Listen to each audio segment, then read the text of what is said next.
opposites at the same time. How can God be eternal and immortal and be temporary and mortal at the same time?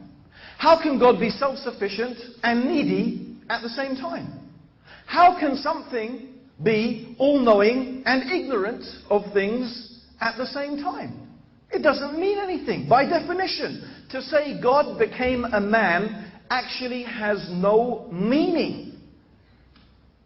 It's not something that can be a truth ever, because it's not something that can ever be proven. It's not something even comprehensible in terms of definition. It's like saying the square became a circle but still was a square. Yeah? The square became a circle but was still a square. That's what we're saying. God is defined by certain things.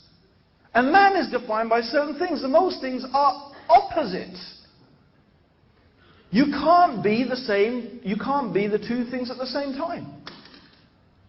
In fact, that should be enough for anybody to realize the absurdity of the claim that Jesus is God. Jesus is perfect God and perfect man. It doesn't mean anything. You can't be perfectly knowing everything and perfectly not knowing everything at the same time.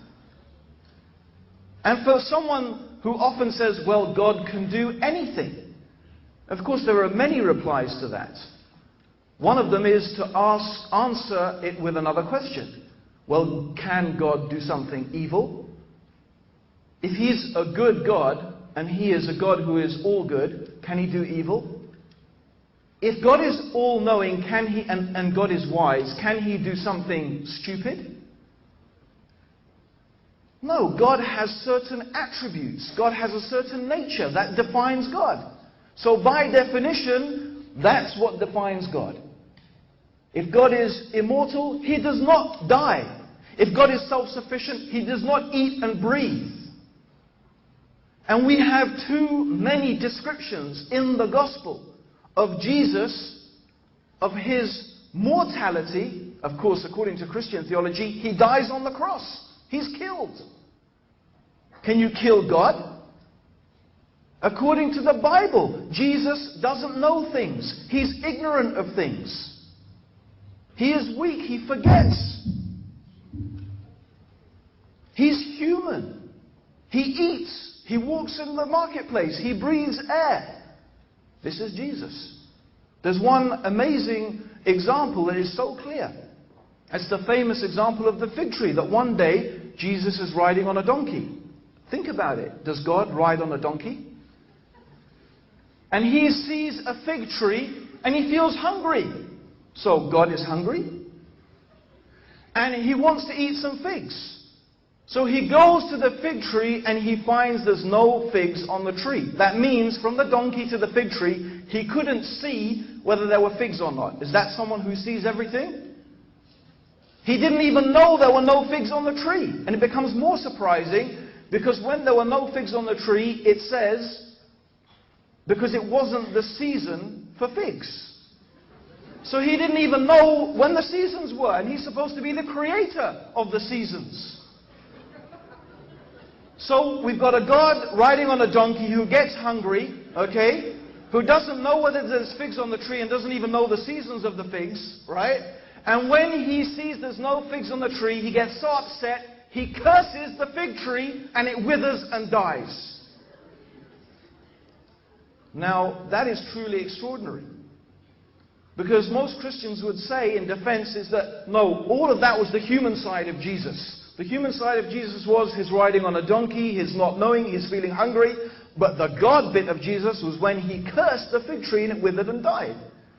Now, the extraordinary thing is that you have the divine side of Jesus, therefore, acting upon the human side and depending upon it. What does this mean? How can this ever be a truth? And then we have the other claim that Jesus is the Son of God. Now this is a question we really have to ask. What does a person mean by that? Words have meanings. What does it mean? Son of God. Now I know what it means about my son. I know what my son is. My son is the product of an intimate act that took place between me and my wife. And a son was born. Okay, that's my son. Yes, we all understand what that means. So do we mean that God literally begat? The word begat meaning sired. If God literally begat a son, that means God must have had intercourse. God must have begat a son means God must have had intimate relations with a woman. Of course, this is the very question the Quran asks. If Allah, God, had a son, then who is Allah's wife? If Allah had a son, who is his wife? Because God must have had intimate relations to have a son, literally. So most people would agree, no, we don't believe that. That's not what we say. We don't believe that Jesus is literally the Son of God. Okay, so what do you claim then? That God adopted Jesus as a son? Now again, we want to know, does that have any real meaning? So for example, if I brought along today a little poodle, okay, and I say, here's John, my son. Okay, now I know the Arabs in the audience are going to find this particularly funny, but for us English, you know, there are some English people who, believe me, they love their dogs more than they love their kids. Okay? But even so, if someone said, this dog is my son, even if they were English, you'd still say, no, wait a minute, that's a dog and you're a human being.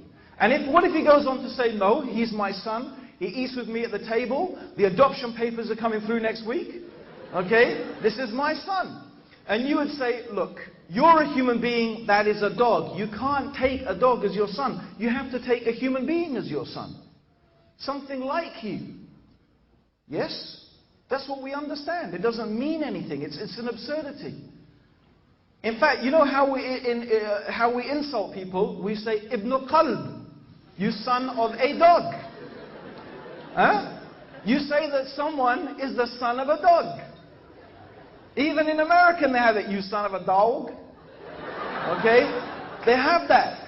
Okay, and the reason they have that is because you equate a human being with being like something that is less than a human being. So believe me, when the Prophet ﷺ, the messenger of God, who Allah sent to clarify the truth of all of these things, Muhammad, he said that Allah said, the son of Adam has insulted me. This is what Allah said. The son of Adam has insulted me and he had no right to do so. What right do we have to insult God? And as for our insulting God, that is our saying that God has a son. That is our saying that God, because we are not anything like God. We are small little specks. I flew in an aeroplane for 24 hours over the surface of this earth. I looked down from all the way up there and humanity became what? Little specks. On an earth that is a little speck. In a solar system that is a speck on the outer spiral of our galaxy, the Milky Way, which is 10,000 light years across. Our galaxy is one of thousands of galaxies, millions of galaxies in the known universe. Even our galaxy is a speck. And we're going to say that God, the creator of the universe, this universe, which is, it's like a ring thrown in the desert compared to the kursi. This is what the Prophet said. This universe is like a ring thrown in the desert compared to the kursi. And the kursi is like a ring thrown in the desert compared to the arsh, meaning the throne of God. The universe is an infinitesimally small speck compared to the throne of God. And we're going to say, God was a speck in a speck in a speck. God's son was a speck. That is insulting God. There is no doubt. God is totally free from such a thing. He doesn't need a son. He is in no need of a son.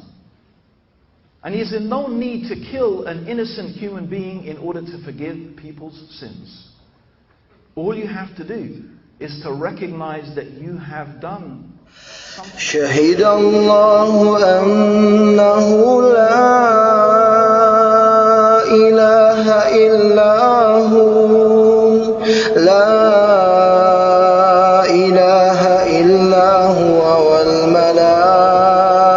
الملائكة وأولو العلم قائما بالقسط لا إله إلا هو العزيز الحكيم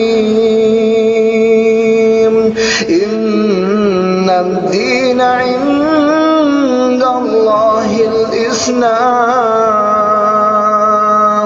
وما اختلف الذين أوتوا الكتاب إلا من بعد ما جاءهم العلم بغيا بينهم ومن يكفر بآيات الله فإن الله سريع الحساب